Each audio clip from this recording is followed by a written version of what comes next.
Welcome to the Aging Boomers. I'm your host, Frank Sampson. Of course, on our show, we discuss so many of the issues facing boomers, their parents, and what we know, of course, is an aging population, which I fall into that category. And so I just want to, first of all, thank everybody, all of our listeners and new listeners each and every day. Many of you have gone to iTunes or iHeartRadio and registered. Registers, meaning you can get updated, on each and every show. A lot of you gone to our website, but many of you just gone on and downloaded our free app on your iPhone or Android phone or iPad. It's called The Aging Boomers. You could just download it and keep up to date on all of our expert interviews. And we have another one today. But before I introduce him, I want to remind everybody that today's show is sponsored by Senior Care Authority, a professional senior placement and elder care consulting organization that has a national network of advisors to help in determining the right path for senior living and receiving proper care. So whether it's in-home care, assisted living, residential or memory care, or you just need an advocate, you can get the necessary advice from a senior care advisor in your area by calling Senior Care Authority at 888-809-1231, or you could go directly to the website at www.seniorcareauthority.com. Also want to thank everybody for their support on my new and first book called The Aging Boomers as well, which is a compilation of many of the interviews I've done from our experts. So thank you for that as well. And so I want to introduce our first guest. We're going to be talking about an extremely important subject matter. We have with us Dr. Bardia Anvar. Dr. Anvar is a board-certified general surgeon and is founder, president of Skilled Wound Care in West Los Angeles.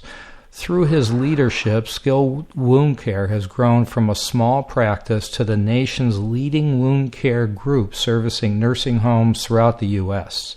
His expertise includes Medicare compliance, wound dressing, selection, chronic wound care, remote electric medical recording, and delivery of mobile health care services. So, Dr. Anvar, I just want to thank you so much for taking the time to join us on the Aging Boomers today. Well, thank you for having me. It's a pleasure to be here with you to discuss this important topic. Yeah, and well, we're going to get more into right away. I'm sure people saying, well, how do I get a hold of you? But we're going to talk about that. But I want to talk about this, and you've referred to it as kind of a disturbing trend. It's scary to see, and I have to say that I've seen it myself with clients. Many times we're referred people from a skilled nursing home who may not be able to go home and maybe move to assisted living and find out they never leave the nursing home. And they end up not leaving the nursing home due to, what's sometimes called bed sores or pressure injuries. What's going on? I mean, why are we hearing so much about this? Well, pressure injuries or wounds in the population have existed for centuries. It's not a new phenomenon.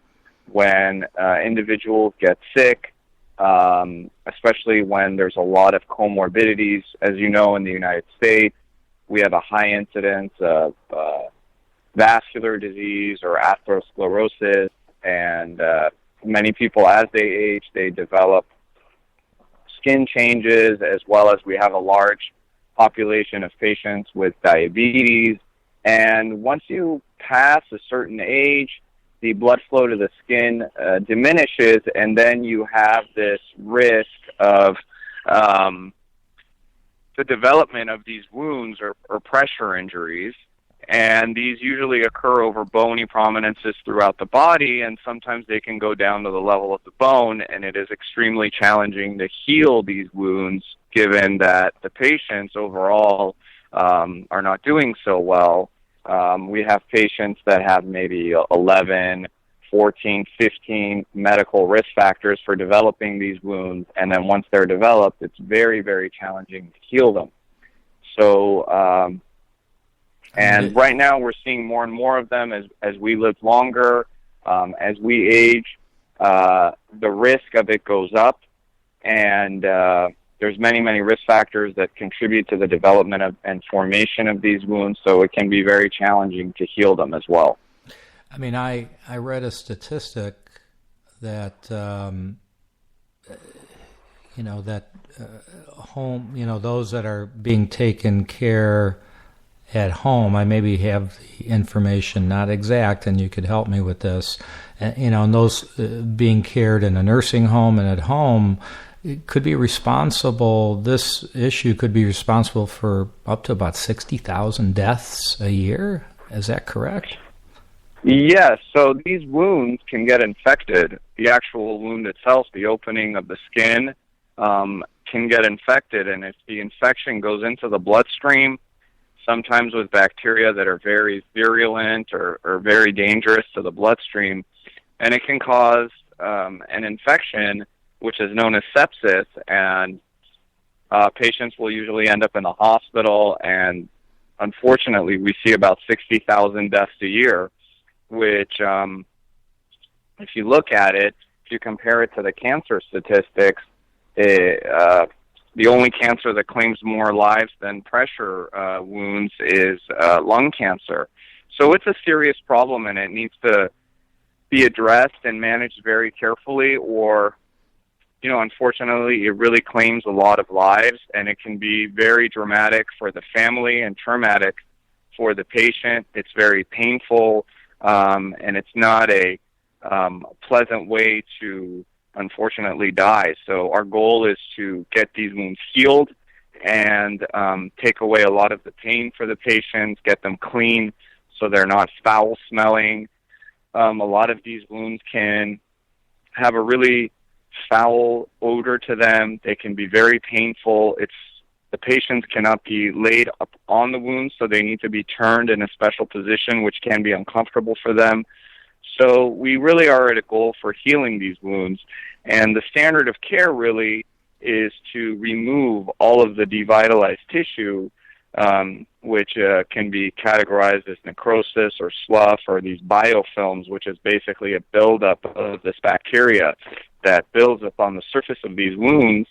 Those need to be surgically debrided or removed, and that's what our practice does. We go in and we remove this tissue on a weekly basis, and this is something that we developed that probably prior to our establishing our practice, patients were going to the hospital maybe every 3 to 6 months and having the wounds debrided, and then nobody was really managing the wound more than just documenting what's happening with the wound. But we go on a weekly basis and remove any buildup of this tissue, so the dead tissue, so that the wounds don't become infected and lead to death.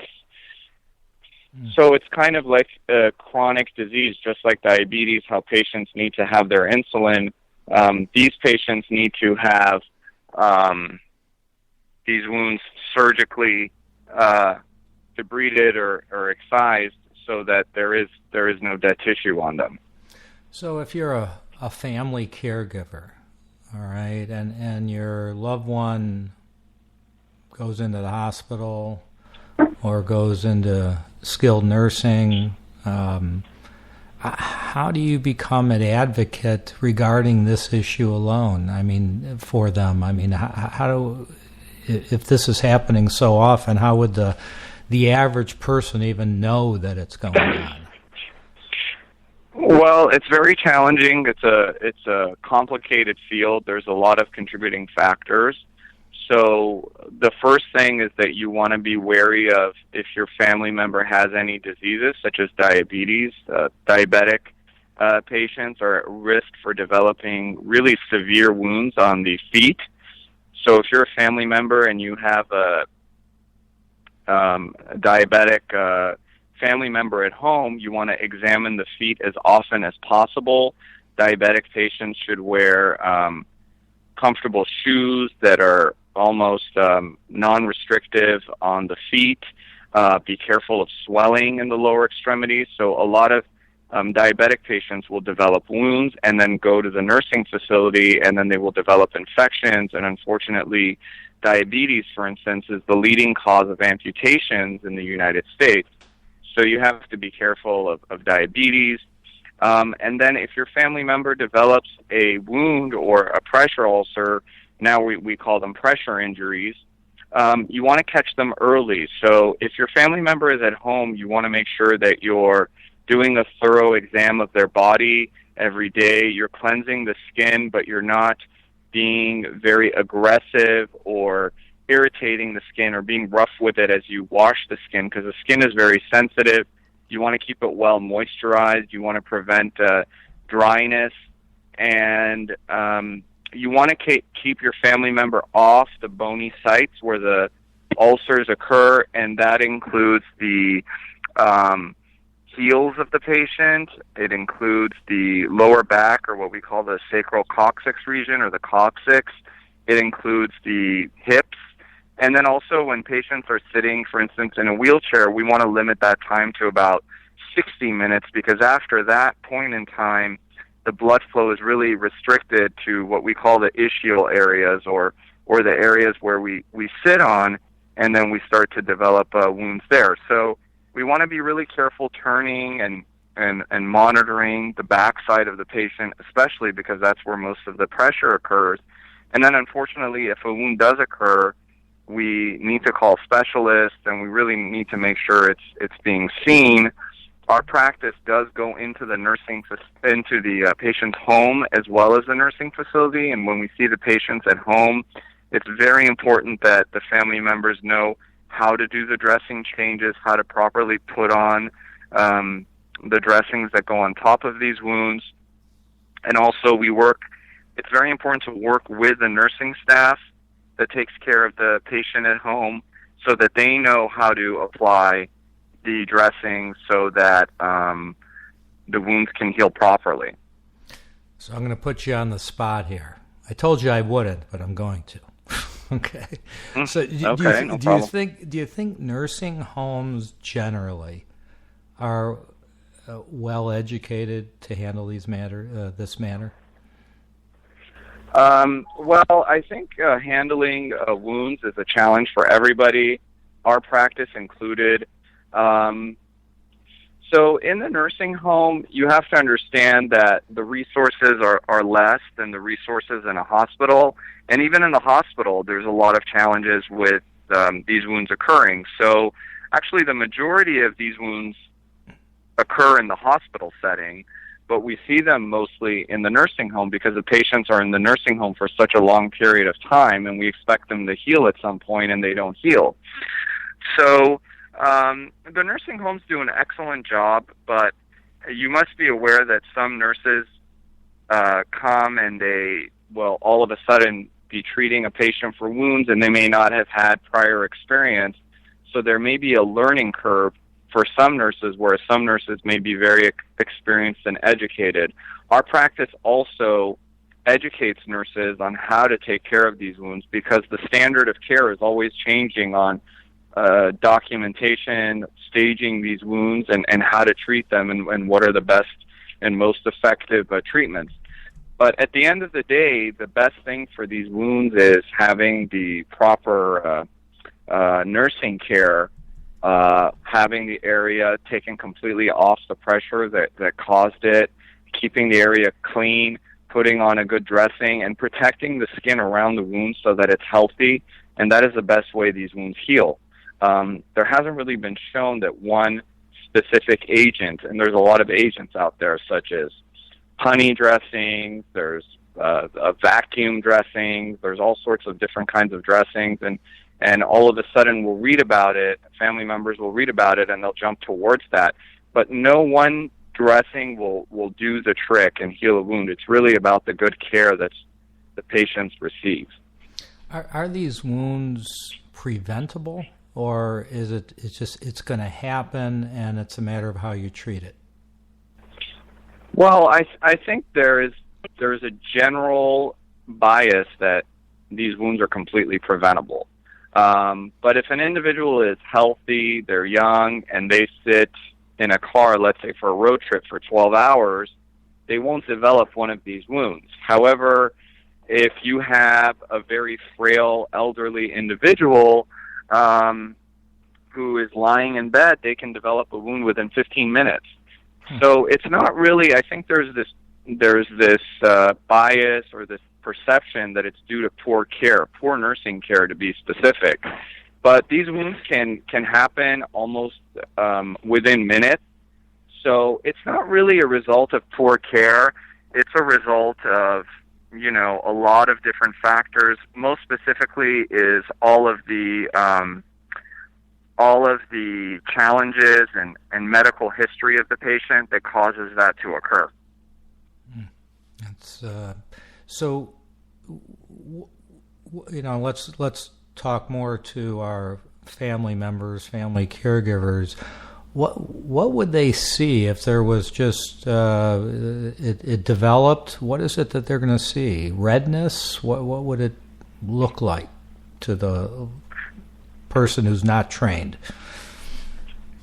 Yeah, so initially what happens is that you see redness, and then you will go ahead and you'll see redness on the skin, and you can just kind of push on it and see if it blanches. That means that it turns white or not.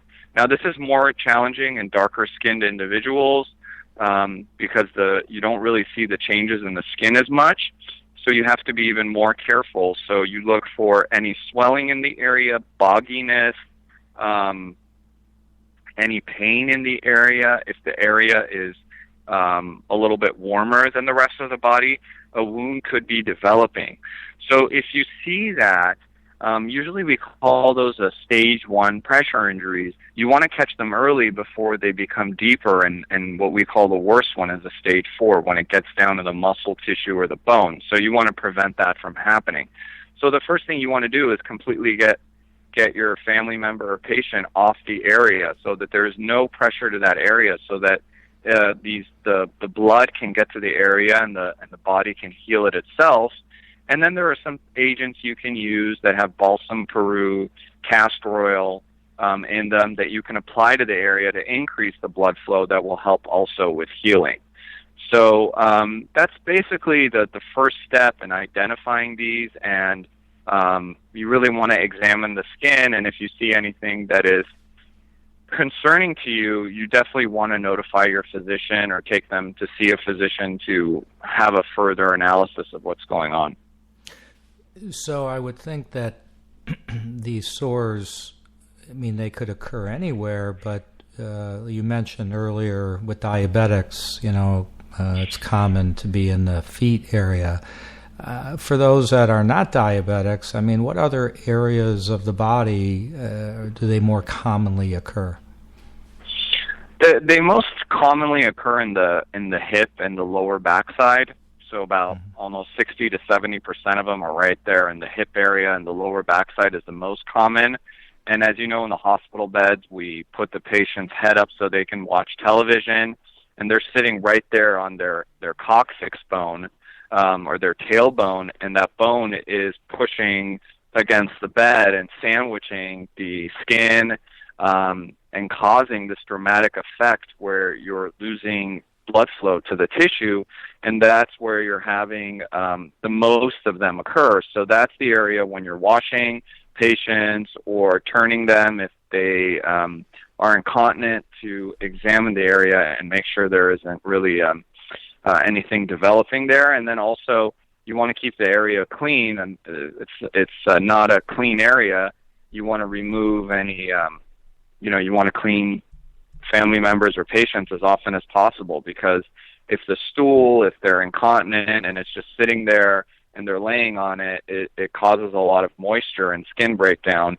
And the moisture from the stool or urine is really, really harmful to the skin. So just like on a baby, when they have a wet diaper, or they have a diaper that's needs changing, you need to change it right away before they develop a diaper rash. Now, in elderly patients, if you don't change them right away, they can actually develop wounds. So that's even more important to do. So, what other tips do you have as far, I know that there's reading some information, avoiding maybe excess baths, or, what are some of the things that you would recommend to help take care of these wounds? Oh, okay. So, my recommendations are that patients should be bathed no more than 3 times a week, and not excessive bathing, so maybe for about 5 minutes. You want to use moderate temperature water. You don't want it to be too hot. You want to make sure the patient can feel in the area, or the family member has feeling or sensation in the area. If they don't, and you, for instance, put a heating pad in the bed or something like that, you can get burns, so you want to be very careful about that. So gentle cleansing, also using a gentle cleanser, not harsh cleansers. And a lot of times we'll see, people will grab a washcloth or a sponge and really try to, get everything off the body, but that's actually abrasive to the skin, and it's tearing the skin. Also, turning somebody in the bed, you want to lift them first before you turn them, so you don't want to shear them when you turn them, which is basically just sliding them to turn them in the bed. And you want to keep them off the tailbone as much as possible. So when they're in bed, lying in bed, you want to put a pillow on their backside so they're kind of tilted at a 30-degree angle, and you want to alternate that from the left side to the right side about every 2 hours if you feel like your family member or your patient is at risk for the development of pressure wounds or pressure injuries. Those are the tips that we recommend right now, and those are the standard of care. But also making sure that family members are eating, they're getting enough nutrition. That's very important. So if patients don't eat enough, that's probably one of the biggest risk factors for developing the wounds, these pressure injuries. And those are some general tips that are easy that people can follow. Now, if they're diabetic, you want to make sure their blood sugars are controlled. If they have other medical problems, or if they're smokers, we tend to tell people to try to stop smoking, because that's a huge risk factor for these wounds and other things like that. What about particular soap products? Anything that you recommend to use or not to use? Well, we recommend using soap products that don't have a lot of fragrances in them. Mild or moisturizing soaps are better, such as a Cetaphil. Almost the same thing you would use on an infant or a baby. It's probably the same thing you would want to use in an elderly patient. And then once they're out of the bath, you want to towel dry the body and apply your moisturizer before the body's completely dry. So some of that moisture that's on the skin can get absorbed, and you can increase the moisture content of the skin so that the skin is adequately hydrated to prevent these wounds from occurring. What about any foods to stay away from by chance? Or Well, at this stage, what we see as patients or as individuals age, their appetite actually decreases. So I try not to tell people not to eat anything specifically, because if they're eating, that's a good thing, because for the most part, we don't see a lot of people. Our biggest challenge is that they're not eating enough. So anything that stimulates the appetite is good. Overall, it depends on the patient's age, and if they have a lot of risk factors for heart disease, or unfortunately have had heart attacks or things of that nature, we would recommend having a balanced or a good diet. But overall, we recommend trying to take in as much nutrition as possible. The most important thing is protein. So however you can get them, whether they're protein shakes or if they can eat meats and things like that, that's great, because protein is what really helps with wound healing. Right. So, with the time we have left, I'd love you to share, more about your practice. I know you authored a book. Talk about that and how people can get just more educated on the subject matter as a whole. Yes. Thank you. Yes, our practice is called skilled wound care. So we are a mobile physicians group. We go to the patient's home and we see the patient, or we go mostly to the nursing facility. We service over 200 skilled nursing facilities where we come in and we make rounds with the nurses in the nursing home to manage the wounds, and we will go in and we will see the wounds and review the care plan of the patient, and we also do this treatments, which are called debridements, where we're actually surgically removing any of the dead tissue. We can be reached at 866-968-6380, and we can come out and do services. And overall, our goal is to prevent hospitalizations and adverse outcomes from these wounds, but also to heal these wounds. We also, for any nurses out there that are interested in learning more or getting educated, we do offer wound care education courses where we also certify nurses in wound care.